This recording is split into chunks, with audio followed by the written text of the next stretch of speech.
Report যেটা আসলো ডক্টররা হতবাক হয়ে গেলেন, তোমার কি হয়েছে, এত ঘন ঘন বাথরুমে যাচ্ছ কেন, তুমি কি ডায়রিয়া আক্রান্ত নাকি অন্য কিছু? ওই মহিলা যিনি কফিলা ছিলেন তিনি ক্যান্সার রোগী ছিলেন দীর্ঘ 30 বছর ধরে, কিন্তু এই রিপোর্ট বলছে এই মহিলার শরীর এখন তরতাজা একজন যুবতী মেয়ের মতো শরীর। সুবহানাল্লাহ।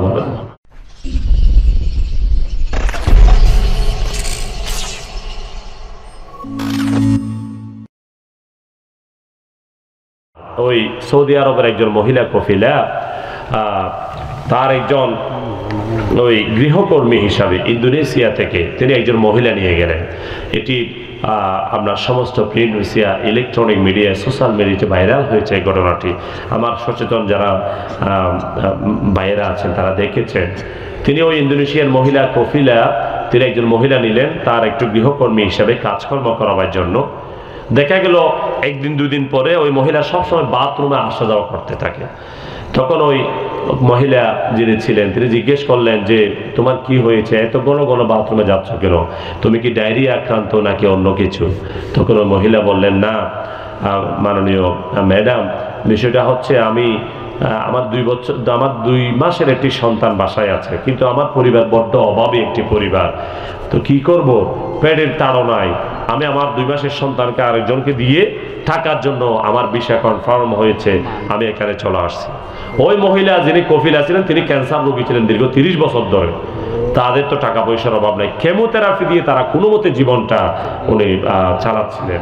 এখন ভাইয়েরা আমার, এখন ওই মহিলার দয়া হলো এই কথা শুনে, কারণ আল্লাহ কোরআনে বলছেন যে দুগ্ধ সন্তানকে তোমরা মায়েরা 2 বছর অথবা 2.5 বছর নিজের মায়ের দুধ পান করাও। তিনি কি করলেন, 2 বছরের অগ্রিম টাকা দিয়ে ওই ইন্দোনেশিয়ান মহিলা যিনি কাজকর্ম করবার জন্য যাকে আনা হয়েছিল তাকে পাঠিয়ে দিলেন ইন্দোনেশিয়ায়। 2 সপ্তাহ পরে তিনি ওই ল্যাবে পরীক্ষা টেস্ট করালেন ওনার ক্যান্সারের রোগীর কি অবস্থা। তিনি তো প্রতি মাসে এটা চেক আপ করাতে হয়, তাদের টাকা পয়সার কোনো অভাব নেই।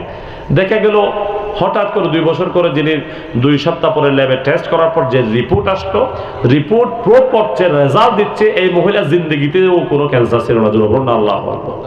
তিনি বিশ্বাস করলেন না, তিনি এবার সরাসরি হেডকোয়ার্টারে গিয়ে যিনি ফেমাস ডক্টর যারা আছে তাদেরকে ডেকে মেডিকেল বোর্ড গঠন করলেন। আরো আন্তর্জাতিক মানের যন্ত্রপাতি দিয়ে আধুনিক ল্যাবে আবার তাকে পরীক্ষা করা হলো। দেখা গেল ওই রিপোর্ট যেটা আসলো ডক্টররা হতবাক হয়ে গেলেন। তারা বললেন এই মহিলার জিন্দিগিতেও ভাই ক্যান্সারের কোনো সমস্যা ছিল বলে আমরা রিপোর্ট আমাদেরকে বলছে না, যদিও আমরা জানি তার ছিল, কিন্তু এই রিপোর্ট বলছে এই মহিলার শরীর এখন তরতাজা একজন যুবতী মেয়ের মতো শরীর। সুবহানাল্লাহ।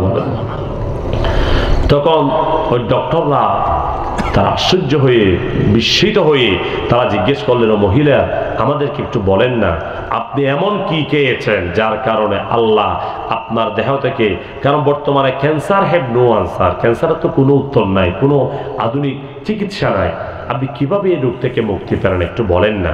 এই প্রশ্ন যখন তাকে করা হলো তিনি খুঁজতে খুঁজতে তিনি পেলেন, ভাই আমি কিচ্ছু খাই নাই, ওই আমার একজন মহিলা গৃহ পরিচারিকা আমি এনেছিলাম ইন্দোনেশিয়া থেকে, তার এই অবস্থার কথা বর্ণনা করলেন। বললেন তাকে আমি 2 বছরের অগ্রিম টাকা দিয়ে তাকে বলছিলাম তুমি দেশে চলে যাও, হায়াত যদি তাকে আমাকেও যদি আল্লাহ বাঁচিয়ে রাখেন 2 বছর পর আবার দেখা হবে। আমি নির্দিষ্ট খুলুসিয়তে একনিষ্ঠতার সাথে মনে কোনো ধরনের আমি সংকীর্ণতা না রেখে আমি তাকে টাকা দান করেছিলাম। আমি শুধু একটি ভালো আমল করেছি।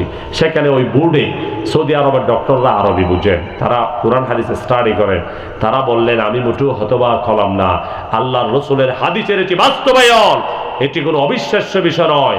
কারণ আমার নবীজি বলেছেন আত-সাদাকাতু তারাদ্দুল বালা ওয়া তাজিদু বিল উমর, তোমরা দান খয়রাত করো, তোমাদের যত বলা মুসিবত একটু নিয়ত করে বিশুদ্ধ নিয়তে দান করো, আল্লাহ তোমার জীবনের সমস্ত বলা মুসিবত দূর করে দিবেন, তোমার হায়াত বৃদ্ধি করে দিবেন। জোরে বলুন না সুবহানাল্লাহ। সেজন্য আল্লাহ রাসূল হাদিস দাও মারদাকুম বিসসাদাকা, তোমরা তোমাদের দান খয়রাতের মাধ্যমে তোমাদের রোগীর সেবা কামনা করো না।